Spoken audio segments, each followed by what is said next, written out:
So, as some of you may know, I'm trying to do this project, complete it as quickly as I can, because I feel a sense of urgency in the lives of the people that have come and gone in the meeting. And to that end, this is the seventh post for today. So I went from thinking, okay, I'll do 5 a day to now I'm trying to do a week a day. Um, we'll see how that goes. And I stopped and took a break, and on the way, um, I contemplated and I wanted to talk a little bit about what I see and what I've seen in military families.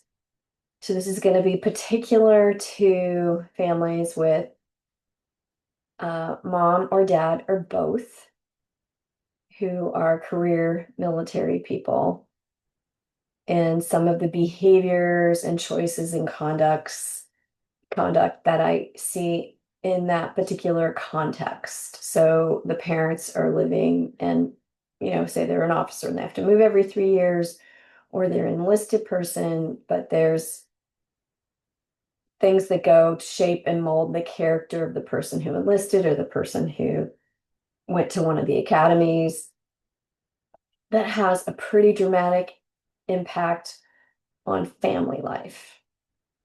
For those that find themselves in that situation, or who were parented in that situation and are now not a military family anymore, not a but they didn't go into a career in military, but they were raised in that context. So remember, some of these things, I'm going to say some hard things. It's hard for me to say what I've seen. And so it takes courage on both ends. I just want to point that out. So one of the most destructive attitudes I've seen in military families, and I've seen this repeatedly, is a parent who says, everybody gets the same. Every single person in the family gets the same. It's how it is. I don't have time to consider their individual needs. I will not consider their individual needs. We're fair in this household. Everybody gets the same thing. Let me translate that from the perspective of a child. Your needs will never be seen, much less acknowledged. Your unique individuality will never be recognized. You are a commodity in this family, and we will push you through this 18 years of liability we as parents have. And we will do it as efficiently as possible, and your objections will not be attended to in any way, shape, or form.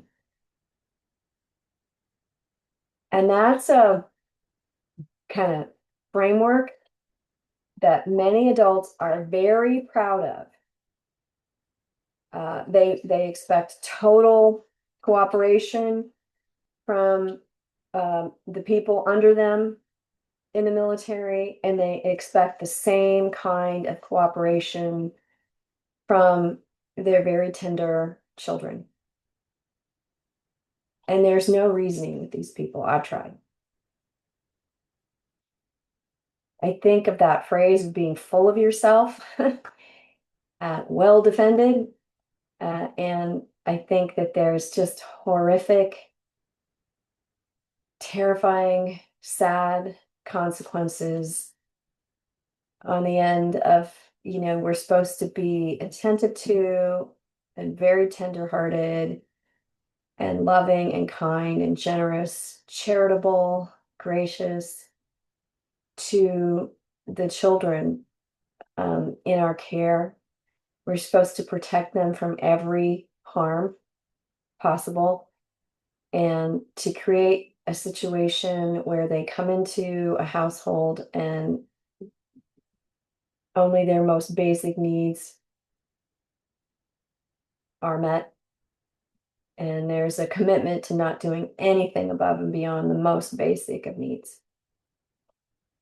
is a tragedy. So I wanted to address that context, and some of you might be crying because this is you. This is how you were raised. This is the neglect in all areas and the hardness that you faced. And I want to acknowledge the hardness that is there. So frequently we are told what is acceptable and what isn't. And the person making those statements is acting in ignorance and is quite ignorant themselves. And yet they have power. They have power. They're accountable for their behavior, and they're going to pay the consequences.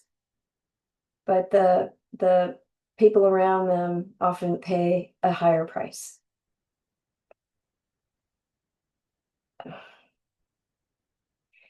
And in addiction, some of this really plays out because when you're told to just, man up and get in line, and you have an addiction, you can't.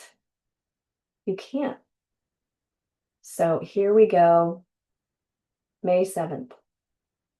Why do I find it so hard to accept that alcoholism, gaming addiction is a disease? What would I blame a diabetic or a cancer patient for their symptoms? Of course not. I know that willpower alone is not enough to defeat a disease. If addicts could simply stop gaming whenever they wanted, many would have stopped long ago. It would do me no good to plead, berate, or reason with tuberculosis. I will not waste my time pleading, berating, or reasoning with addiction. I therefore resolve to stop blaming the addict for what is beyond his or her control, including the compulsion to game or drink.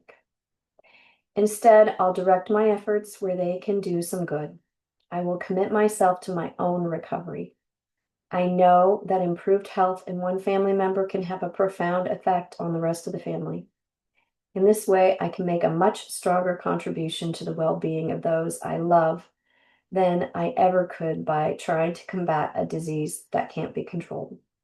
Today's reminder, when I accept that addiction is a disease, it becomes easier to recognize that I too have been affected by something beyond my control, and to begin to recover from those effects. Here's the quote: "Whether or not the alcoholic achieves sobriety, the time for family members to begin working on their own recovery is now." End quote. And that's a guide for the family of the alcoholic. So I just want to say to those of you who've served in the armed services, I respect, acknowledge, and am grateful for your service to this country in whichever way you have served. I humbly want to remind you that your children have not signed up for active duty. You have.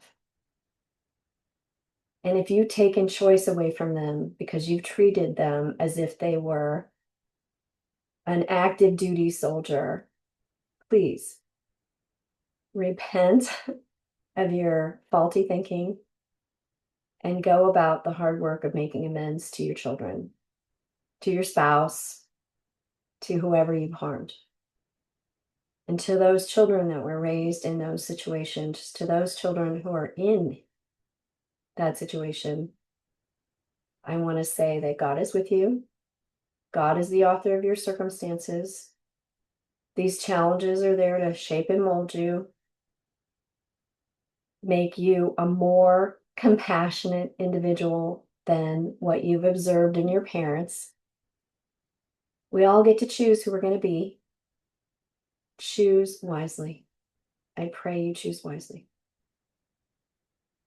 Blessings on your day.